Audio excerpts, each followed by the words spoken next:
কুমিল্লার দাউদকান্দির পৌর সদরে ডেঙ্গুর ভয়াবহতা বেড়েছে। ৫ ও ৬ নং ওয়ার্ড দুটিতেও ওয়ার্ডকে ঝুঁকিপূর্ণ ঘোষণা করেছে পৌর প্রশাসন।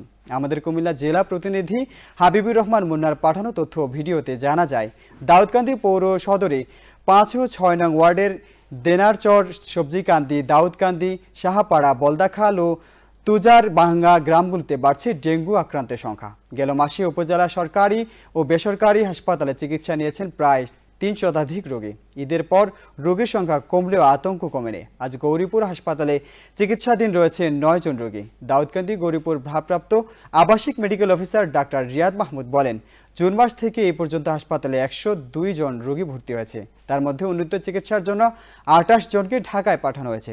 উপজেলার বেসরকারি হাসপাতালগুলোতে ২৫৮ জন রোগী চিকিৎসা নিয়েছেন বলে জানতে পেরেছি। ডেঙ্গু রোগীদের তাৎক্ষণিক সেবা দিতে প্রস্তুত রয়েছে উপজেলা স্বাস্থ্য কমপ্লেক্স। এদিকে দাউদকান্দি পৌর প্রশাসক ও উপজেলা সরকারি কমিশনার রেদওয়ান ইসলাম দাউদকান্দি পৌরসভার ২টি ওয়ার্ডকে অত্যন্ত ঝুঁকিপূর্ণ এলাকা ঘোষণা করেন। প্রতিদিন ডেঙ্গু মশার বিস্তার রোধে মশক নিধন কর্মসূচি গ্রহণ করছি।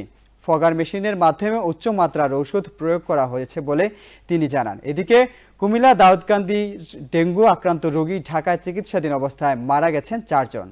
তাই জেলা স্বাস্থ্য বিভাগ দাউদকান্দি উপজেলায় স্বাস্থ্য সচেতনতায় নির্দেশনা দিয়েছেন সিভিল সার্জন শট আলী নূর মোহাম্মদ বশির আহমেদ, সিভিল সার্জন, কুমিল্লা।